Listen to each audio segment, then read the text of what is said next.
नमस्ते दोस्तों। तो वेलकम टू पैसे की पाठशाला learn invest and grow your money. तो आज हम ऐसे इन्वेस्टमेंट ऑप्शन के बारे में बात करेंगे जो मोस्ट ऑफ द इंडिया के हाउस होल्ड करते हैं। वो हर महीने में छोटा छोटा अमाउंट सेविंग करते हैं और उसको बोलते हैं आरडी, मीन्स रिकरिंग डिपॉजिट। तो रिकरिंग डिपॉजिट क्या है, उसके लिमिटेशन क्या है, उसके बेनिफिट क्या है और उसको किसने करना चाहिए और उसमें किसने नहीं करना चाहिए, यही इस वीडियो में हम देखेंगे विथ रियल लाइफ एग्जांपल के साथ समझेंगे। तो लेट्स स्टार्ट। तो दोस्तों सबसे पहले समझते हैं आरडी क्या है। आरडी मीन्स रिकरिंग डिपॉजिट है। ये सेविंग प्रोडक्ट है। यहाँ पे हर महीने में आप थोड़ा थोड़ा अमाउंट आप सेव करते हैं आरडी अकाउंट में। जैसे आप 500 हो गया, 1000 हो गया, फिक्स अमाउंट आप सेव करते हैं आरडी में और मैच्योरिटी के बाद आपको मिलता है आपका प्रिंसिपल अमाउंट प्लस आपका इंटरेस्ट। इसका इंटरेस्ट जो रहता है नियर बाय एफडी के इतने रहता है, यानी 6 to 7% के आसपास आपको इंटरेस्ट मिलता है। तो इसमें आप स्मॉल सेविंग हर मंथ में करके एक मैच्योरिटी के बाद आपको फिक्स इंटरेस्ट और एक प्रिंसिपल अमाउंट गारंटेड मिलता है। तो चलिए दोस्तों समझते हैं आरडी काम कैसे करता है। जैसे कि एक रोहन है, उसने आरडी का अकाउंट ओपन किया बैंक में और उसने 1 साल का अकाउंट ओपन किया और उसने डिसाइड किया कि मैं 2000 1 साल तक उसमें डिपॉजिट करते रहूँगा हर महीने में। और उस बैंक का जो इंटरेस्ट रेट है वो 7% है। तो उसका 1 साल तक उसका जो अमाउंट हो जाएगा वो 25,000 प्लस हो जाएगा। उसमें प्रिंसिपल प्लस इंटरेस्ट उसको मिलेगा मैच्योरिटी के बाद, यानी 1 साल के बाद। तो ये एक आरडी कैसे काम करता है, जैसे आप हर महीने में 2-2 हज़ार रुपये डिपॉजिट करता है तो उसके जो रिमेनिंग मंथ के हिसाब से उसका इंटरेस्ट कैलकुलेट होता है। फॉर एग्जांपल जैसे रोहन ने फर्स्ट महीने में 2000 डिपॉजिट किया तो उसको टोटल 12 महीने का यानी 1 साल का उसको इंटरेस्ट मिलेगा 2000 पे। वो जो नेक्स्ट 2000 वो जो नेक्स्ट महीने में वो जो डिपॉजिट करेगा तो उस पर 11 महीने का ही उस पर इंटरेस्ट मिलेगा। तो ये जितना जल्दी आप डिपॉजिट करोगे उस आरडी अकाउंट में उतना आपको इंटरेस्ट मिलेगा। तो इसी ऐसे ही आरडी काम करता है। तो आरडी को एक आप पिगी बैंक जैसे समझ सकते हो। जैसे कि पिगी बैंक में आप हर महीने में थोड़ा थोड़ा अमाउंट डालते रहते हो और एट द एंड आपको एक अमाउंट मिलता है। वैसे ही आरडी में आप हर महीने में थोड़ा थोड़ा अमाउंट डिपॉजिट करते हो, एट द एंड आपको प्रिंसिपल प्लस इंटरेस्ट मिलता है। पिगी बैंक में आपको इंटरेस्ट नहीं मिलता है, बट आरडी में आपको एक प्रिंसिपल प्लस आपका इंटरेस्ट मिलता है। तो दोस्तों अब बात करते हैं आरडी में किसने इन्वेस्टमेंट्स करना चाहिए। तो जो फर्स्ट है, जो बिगिनर है, जिनको सेविंग हैबिट अपनी स्टार्ट करना है, वो आरडी में थोड़ा थोड़ा अमाउंट आपका इन्वेस्टमेंट स्टार्ट कर सकते हैं। सेकंड है जो स्कूल के जो स्टूडेंट है, जिनको पॉकेट मनी मिलता है, वो भी आप आरडी में थोड़ा थोड़ा अमाउंट आप डिपॉजिट करके आपकी इन्वेस्टमेंट्स की हैबिट डेवलप कर सकते हैं। थर्ड है जैसे हाउस वाइफ है, जिनको अमाउंट मिलता है थोड़ा थोड़ा अमाउंट, तो वो भी आप आरडी में डाल के आप उसमें इन्वेस्टमेंट्स कर सकते हैं।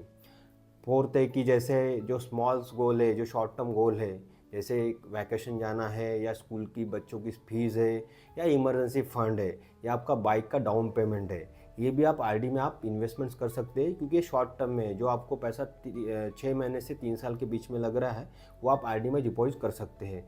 और फिफ्थ है कि जिसको कोई रिस्क नहीं लेना है, जिसको गारंटेड रिटर्न चाहिए, वो भी आरडी में इन्वेस्टमेंट कर सकता है।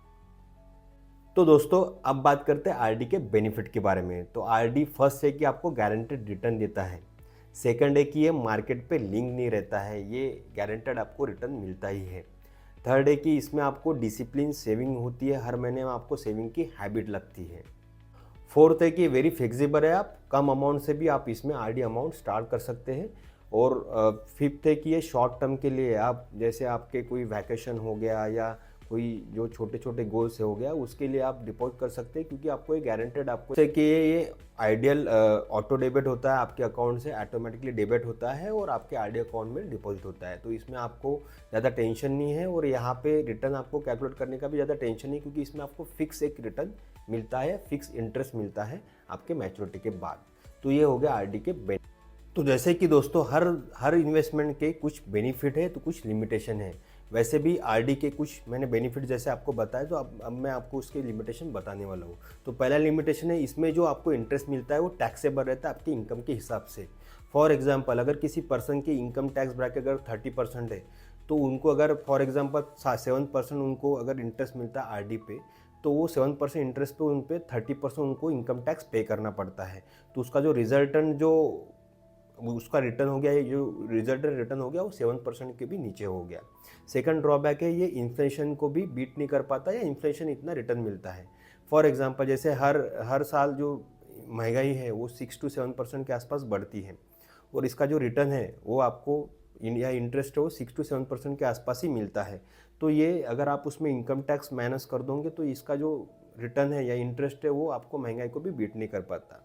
थर्ड है कि जो इसमें एसआईपी के कंपैरिजन में बहुत कम रिटर्न है। एसआईपी इक्विटी एसआईपी ये मार्केट पे लिंक रहता है तो इसमें रिटर्न आपको ज़्यादा मिलता है लॉन्ग टर्म के लिए, पर इसमें जो रिटर्न है वो एसआईपी से भी कम है।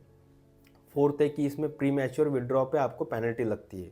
जैसे आपने आरडी अगर 2 साल के लिए निकाला और आपने उसके पहले अगर विड्रॉ कर दिया आपका अमाउंट, आपको पेनल्टी पे करना पड़ेगा। और फिफ्थ है कि इसमें फ्लेक्सिबिलिटी कम है।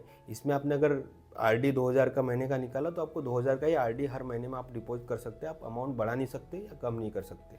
तो इसमें एक लिमिटेशन ये भी है। तो दोस्तों अब दिमाग में सवाल आता है कि आरडी में इन्वेस्टमेंट्स करें या एसआईपी में इन्वेस्टमेंट्स करें। तो आरडी में जिसने इन्वेस्टमेंट्स करना चाहिए, जिसको सेफ चाहिए, रिटर्न गारंटेड चाहिए और शॉर्ट टर्म के लिए जिसका गोल है उसने आरडी में इन्वेस्टमेंट्स करना चाहिए। एसआईपी में इन्वेस्टमेंट जिसने करना चाहिए, जिसमें मार्केट में उसका लिंक रहता है, मार्केट लिंक रहता है, जिसको ग्रोथ चाहिए और इसमें रिस्क पोटेंशियल है, वो आपको एसआईपी में इन्वेस्टमेंट्स कर सकते हैं लॉन्ग टर्म के। तो सिंपल फार्मूला है, जैसे आपको आरडी में इन्वेस्टमेंट्स करना है, आपका शॉर्ट टर्म गोल है जैसे कि 6 महीने से लेके 3 साल के बीच में आपका गोल है, तो आप आरडी में इन्वेस्टमेंट कर सकते हैं, इसमें सेफ है और गारंटेड रिटर्न है।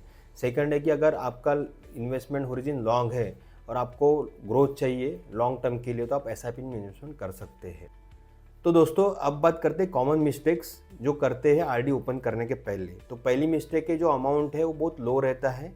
आपको डिसिप्लिन का कब फायदा होता है, जब आपका अमाउंट एक रीजनेबल अमाउंट रहता है, जैसे 2000 1000 आपका आरडी आप अमाउंट ओपन करते हैं, तब आपको एक लमसम अमाउंट मिलता है। पर आपका अमाउंट बहुत लो है तो उसका भी कुछ ज़्यादा फायदा नहीं होगा। सेकंड है कि आप मिड मंथ में उसमें डिपॉजिट करते हैं। आरडी में आपको इंटरेस्ट कैसे मिलता है, जब आप डिपॉजिट करते हैं वहाँ से आपको इंटरेस्ट स्टार्ट होता है आपके आरडी मैच्योर तक। पर अगर आप मिडल मंथ में अगर आप डिपॉजिट कर रहे हैं तो आपको उतना बेनिफिट इंटरेस्ट नहीं मिलेगा। थर्ड कॉमन मिस्टेक्स है कि इसमें आप जो इमरजेंसी फंड है, जैसे 6 महीने या जब सो आपको इमरजेंसी फंड लगने वाला है तो आप इमरजेंसी फंड आरडी में रख देते हैं। वो गलत है, बिकॉज आरडी को एक लॉकिंग पीरियड रहता है, एक मैच्योरिटी पीरियड रहता है, उसके पहले आप निकालोगे तो उसमें आपको पेनल्टी पे करना पड़ेगा। तो ये भी आप मिस्टेक्स को अवॉइड करना चाहिए। और फोर्थ है कि इसमें टैक्स कैलकुलेशन आप नहीं करते हैं। जैसे आपका इनकम टैक्स ब्रैकेट अगर 30% है, अगर आप आरडी में इन्वेस्टमेंट्स कर रहे हैं तो उसमें आपका 30% जो है वो आपका टैक्सेबल इनकम हो जाता है, जो आपको इंटरेस्ट मिलता है। तो ये सब कुछ चीज़ें आपको देखना चाहिए बिफोर आरडी का अकाउंट ओपन करने के पहले। तो दोस्तों आरडी बनाने का एक परफेक्ट स्ट्रैटेजी मैं बताता हूँ। तो सबसे पहले आपको आपका गोल डिसाइड करना है कि आपको कौन से गोल के लिए आपको आरडी आपको चाहिए। सेकंड है कि आपको डिसाइड करना कि हर महीने में वो गोल के लिए मैं कितना आरडी में अपना डिपॉजिट करूँ, तो ये सेकंड हो गया। थर्ड हो गया कि आपको जो अमाउंट जो डिसाइड करना है, जो आप डिपॉजिट करोगे 1 से 5 के बीच में आप करोगे, बिकॉज उसमें आपको मैक्सिमम आपको इंटरेस्ट मिलेगा आपको डिपॉजिट पे। होता है कि आरडी का जो अमाउंट है ऑटो डेबिट रखो कि आपके अकाउंट से ऑटोमेटिक 1 से 5 तारीख के बीच में वो अमाउंट आपका आरडी में डिपॉजिट हुए। और फिफ्थ है कि आप जो अमाउंट है वो आपके गोल के लिए आप यूज़ करें, उस टाइम पे ही आप विड्रॉ कीजिए या उस टाइम पे आप मैच्योरिटी के टाइम पे आप वो गोल के लिए यूज़ कीजिए। तो फॉर एग्जांपल जैसे किसी पर्सन को गोवा जाना है 1 साल के बाद, उसको जो बजट है वो 24,000 का बजट है, तो उसने डिसाइड किया कि मुझे हर महीने में 2,000 रुपये डिपॉजिट करना है मेरे आरडी अकाउंट में। तो जैसे वो हर महीने में 2,000 रुपये डिपॉजिट करता है, उसका ईयर एंड के बाद 24,000 प्लस उसका अमाउंट हो जाता है, और वो अमाउंट आपके अपने गोल के लिए या गोवा घूमने के लिए आप यूज़ कर सकते हैं। तो ये हो गया स्ट्रैटेजी आरडी ओपन करने की। तो दोस्तों आरडी एक सेफ और गारंटेड रिटर्न देने वाला फाइनेंशियल टूल है। इसमें आप डिसिप्लिन के साथ हर महीने में थोड़ा थोड़ा अमाउंट आप सेव कर सकते हैं और इन्वेस्टमेंट्स कर सकते हो आरडी में। तो जो बिगिनर है, जिनको इन्वेस्टमेंट स्टार्ट करना है, उनके लिए आरडी एक बेस्ट ऑप्शन है, जो अपना डिसिप्लिन के साथ अपना इन्वेस्टमेंट हैबिट स्टार्ट कर सकते हैं। तो आज के एपिसोड में हमने देखा कि आरडी क्या है, आरडी के बेनिफिट्स क्या है, उसके लिमिटेशन क्या है और किसने आरडी में इन्वेस्टमेंट्स करना चाहिए। नेक्स्ट एपिसोड में हम बात करेंगे क्रिप्टो करेंसी के बारे में, क्योंकि अभी तक के बात किया हमने सेफ इन्वेस्टमेंट्स के बारे में, बट अभी बात करेंगे क्रिप्टो करेंसी के बारे में, किसने इन्वेस्टमेंट्स करना चाहिए, क्या रिस्क है और क्या है क्रिप्टो करेंसी, उसके बारे में बात करेंगे नेक्स्ट एपिसोड में। तो thank you so much, have a nice day.